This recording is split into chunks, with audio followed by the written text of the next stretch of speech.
एक महात्मा कह रहे थे कि हम घूमने निकले तो एक सज्जन वयोवृद्ध अपने नाती को गोद में खिला रहे थे, नाती पौत्र को। हाँ मेरा बच्चा, और ऐसे तब तक महात्मा निकले। सो महात्मा को देख के बोले महाराज सीताराम प्रणाम, खुश रहो भाई। क्या कर रहे हो भगत जी? नाती को खिला रहे। हाँ महाराज नाती है ये। और नाती बीच बीच में कहे बाबा बाबा बाबा। महाराज कुछ उपदेश करो, आदेश करो। महात्मा बोले क्या उपदेश करना बच्चे, कहीं उपदेश सुन लो। बोले क्या? कहे शुद्ध तोतली बोली पर कुछ तो मन में शर्माओ, नाती कहन लगे बाबा अब तो बाबा हो जाओ। तुम्हारे नाती कह रहे हैं बाबा बाबा, हो जाओ बाबा। वो आदमी भी कम चतुर नहीं था, बोला महाराज हम तो रोज बाबा होने की सोचते हैं। नाती बोलता है और लगता है आज बाबा हो ही जाए, फिर क्यों नहीं होते? बोले क्या बताएं? ये नाती आता है तो कहता है बाबा बाबा, थोड़ी देर में बेटी का बेटा आ जाता है गोद में खेलने के लिए, वो कहता ना ना ना ना,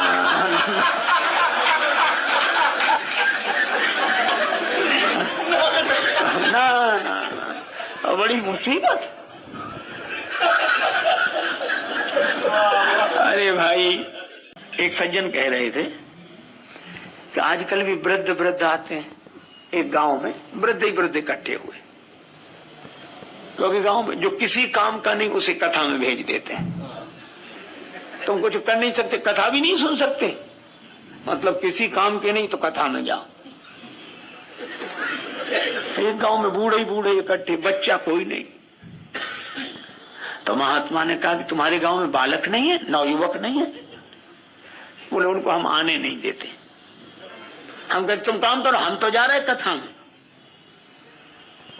अच्छा तो बालकों को क्यों नहीं लाते? बोले उन पे असर बड़ी जल्दी होता है, बातें आपकी सुनकर बच्चे बैरागी बन जाते, इसीलिए छोटे बच्चों को नहीं सत्संग में लाते। महात्मा बोले तो तुम ही कृपा काहे को करते हो? बोले बच्चे तो मन के कच्चे हैं, नहीं समझ सच पाते, और हम पर कोई असर नहीं होगा, पक्के बनकर आते हैं।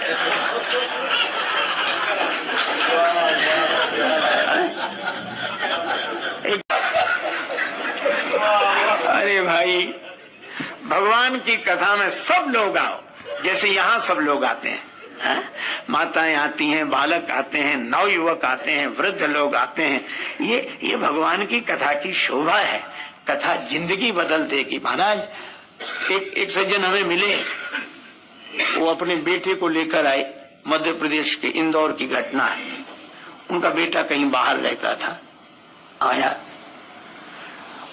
पिता बोला कि ये महाराज बेटा बहुत परेशान करता है, ऊट पटांग बातें करता है, हम बड़े दुखी हैं।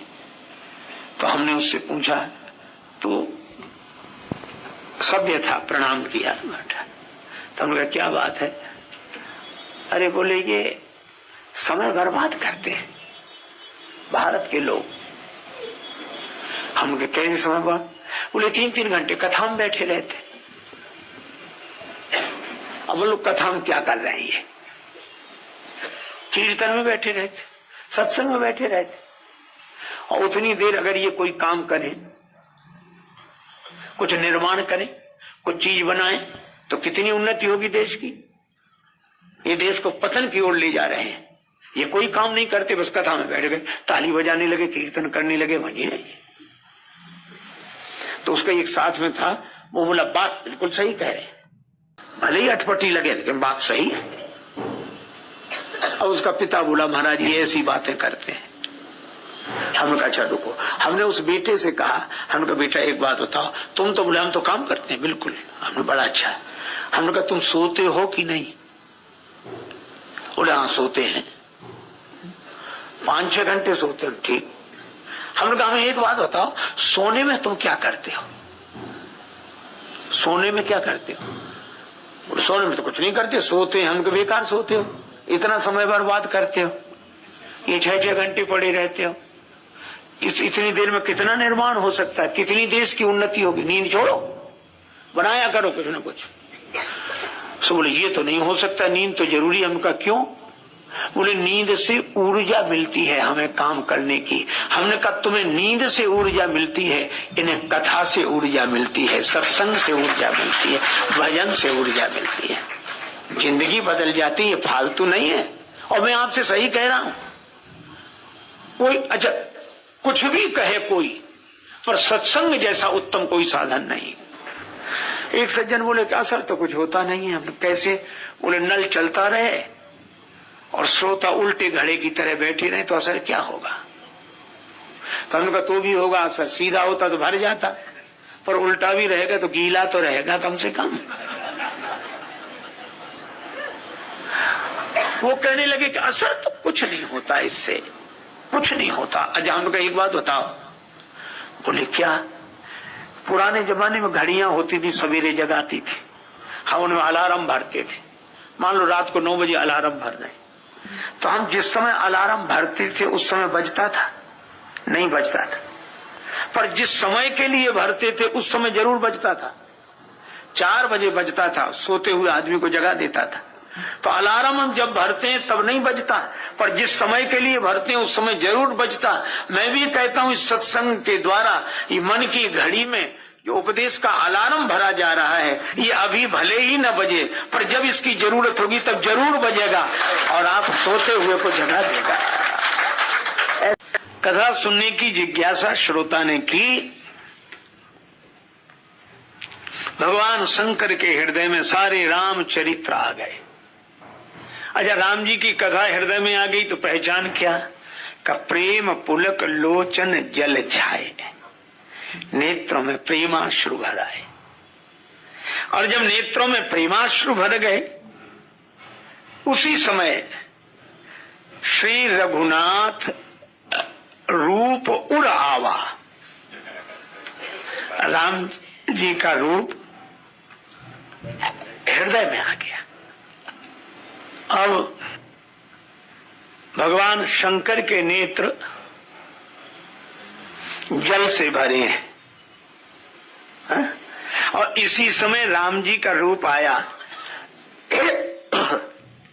तो शंकर जी ने राम जी को प्रणाम किया। तो आंखों में जो जल भरा था, राम जी के चरणों में प्रणाम किया तो वो नेत्रों का जल भगवान के चरणों पर गिरा होगा कि नहीं? गिरा होगा। तो जब नेत्रों में था तो जल था, और भगवान के चरण पर गिरकर जो बहा तो गंगा जी हो गया। और गंगा की कौन सी धारा बही? पूछे रघुपति कथा प्रसंगा, पूछे रघुपति कथा प्रसंगा, सकल लोक जग पावनी गंगा, सकल लोक जग पावनी गंगा, सकल लोक जग पावनी गंगा, सकल लोक जग पावनी गंगा, सकल लोक जग पावनी गंगा, सकल लोक जग पावनी गंगा। गंगा जी का जन्म सिर से हुआ और इन गंगा जी का जन्म हृदय से हुआ। और ये गंगा जी भी सब जगह घूमते हुए कहां पहुंची? समुद्र में। इसीलिए हम लोग क्या कहते हैं? बही कैसे गंगा लहर धीरे धीरे, बही कैसे गंगा लहर धीरे धीरे, बही कैसे गंगा लहर धीरे धीरे, बही कैसे गंगा लहर धीरे धीरे।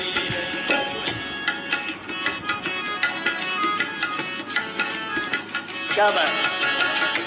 बही कैसे गंगा लहर धीरे धीरे, बही कैसे गंगा लहर धीरे धीरे, आई उतर धीरे धीरे, पहाड़ों से आई उतर धीरे धीरे, पहाड़ों से आई उतर धीरे धीरे। बड़े भाग्य उनके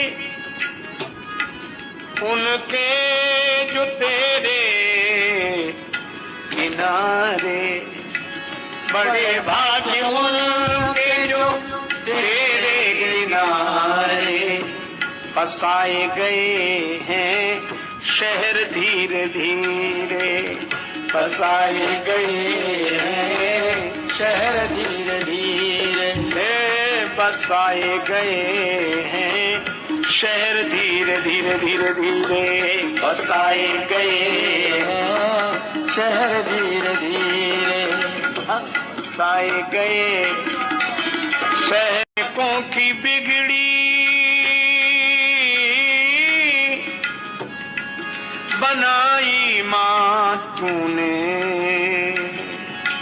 अनेकों की बिगड़ी बनाई माँ तूने, मेरी भी ले ले खबर धीरे धीरे, मेरी भी ले ले खबर धीरे धीरे, बही कैसे गंगा लहर धीरे धीरे, बही कैसे गंगा लहर धीरे धीरे, बही कैसे गंगा लहर धीरे धीरे, बही कैसे गंगा लहर धीरे धीरे।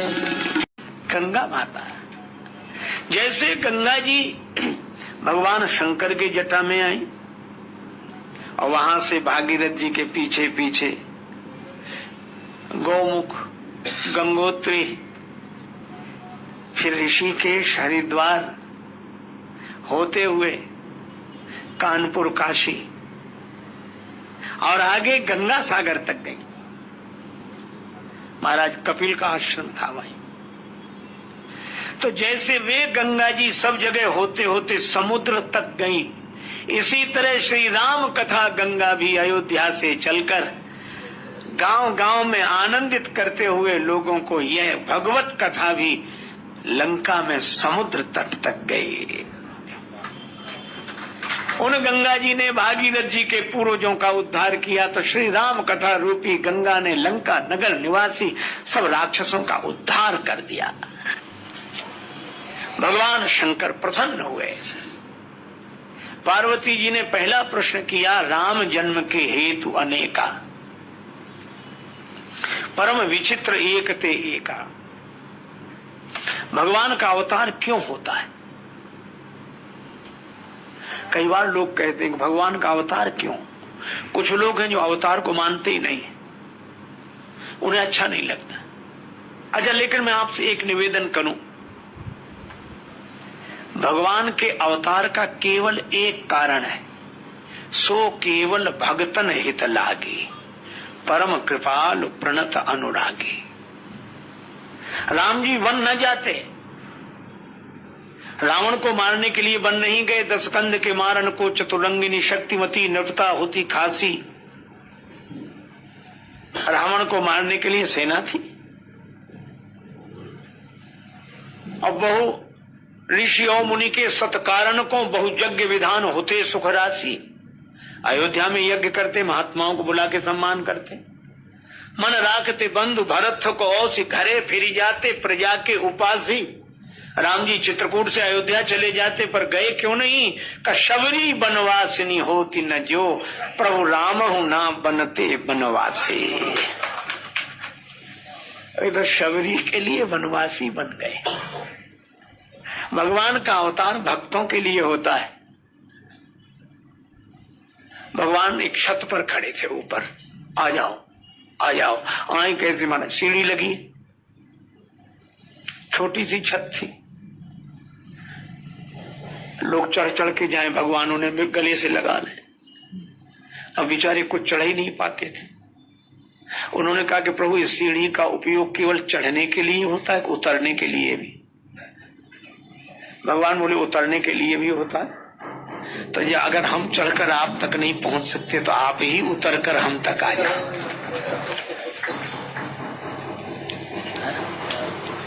अच्छा, इसी तरह ये साधना की सीढ़ी है और साधना की सीढ़ी में दो पाए हैं, नाम और रूप। भगवान कहते तुम नाम रूप को छोड़ो तो हमसे मिलकर एक हो जाओ। चिदानंद रूपा शिवोहम शिवोहम। मुझे मेरी मंजिल कहाँ लेके आई, जहां मेरे अपने सिवा कुछ नहीं है। ऐसी स्थिति निजानंद मस्ती में मैं झूमता हूँ, कहाँ कौन कैसा न मैं पूछता हूँ। खिले हैं जमाने में गुल रंग बिरंगे, मिसाले भंवर हो के मैं गूंजता हूँ। गुज़िश्ता जमाने में थे कर्म जितने, उन्हें ज्ञान होली में मैं फूंकता हूँ। न जीने की इच्छा न मरने की चिंता, कजा से निडर होके मैं घूमता हूँ। और गुरुदेव की कृपा से यह सब मिली हैं जिनसे ये बेहद निगाहें, पकड़ उनके कदमों को मैं चूमता हूँ। और हुआ मुक्त सबसे बड़ी खुश नसीबी, फकीरी खजाने को मैं लूटता हूँ।